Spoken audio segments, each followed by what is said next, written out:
ফলে এখন থেকে জামাত যুদ্ধ অপরাধী আপনার প্রতিবাদ করতে হবে।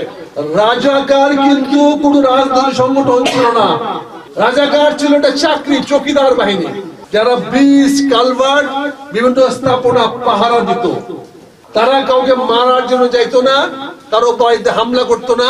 তারা ছিল বিভিন্ন কি পয়েন্ট বলে পাহারাদার ছিল। আল বদর, আল শামস এইগুলা ছিল ছাত্রদের সংগঠন, যারা পাকিস্তান আর্মিকে সহায়তা করত। কিন্তু আমাদের মূল শত্রুকে ছিল পাকিস্তান সেনাবাহিনী, পাকিস্তান রাষ্ট্র না, পাকিস্তানের জনগণ না। পাকিস্তানের বড় বড় সেনাবাহিনী বাংলাদেশে আমাদের অত্যাচার করেছে। সারা বাংলাদেশ পাকিস্তানে তখন জামাতের মতো 300 লোক ছিল, একটা অতি ক্ষুদ্র সংগঠন ছিল জামাত ইসলাম। তার চেয়ে অনেক বড় সংগঠন ছিল মুসলিম লীগ, অনেক বড় সংগঠন ছিল নেজাম ইসলাম। আমরা বলতে চাই, আমাদের যুদ্ধটা জামাতের বিরুদ্ধে ছিল না, আমরা যুদ্ধ করেছি পাকিস্তান সেনাবাহিনীর বিরুদ্ধে। আমার সঙ্গে ইন্ডিয়ান এক ব্রিগেডিয়ার স্বীকার করেছে 29,000 পাকিস্তানি 94,000 সৈনিক সারেন্ডার করেছিল।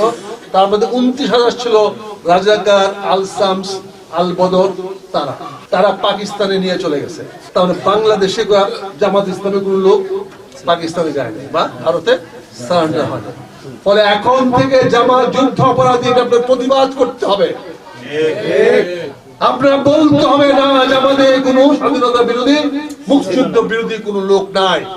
আর আপনাদের অনেকের জন্ম হয়েছে 1971 সনের 16 ডিসেম্বরের পরে, যারা বাই বর্ন, জন্মগত ভাবে বাংলাদেশী। আর এই বাংলাদেশী থেকে জামাত ইসলাম স্বীকার করেছে, এই মুক্তিযুদ্ধকে বাংলাদেশ জামাত ইসলাম স্বীকার করেছে। বাংলাদেশ জামাত ইসলাম পরিষ্কার তার গঠনতন্ত্রে বলেছে কোন 71 বিরোধী আছে? তাদের তো জন্মই হয় না।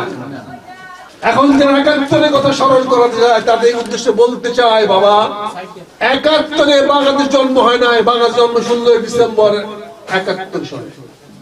তারপরে যারা বাংলাদেশের বিরোধিতা করছে, তাদের বিরুদ্ধে আমরা সবাই কি বলেন, তারা যেই হোক, বাংলাদেশি হোক, পাকিস্তানি হোক, ভারতীয় হোক, আমেরিকান হোক, রাশিয়ান হোক, যারাই আজকে বাংলাদেশের সার্বভৌমত্বের বিরুদ্ধে, স্বাধীনতার বিরুদ্ধে, আমরা সবাই তাদের বিরোধী।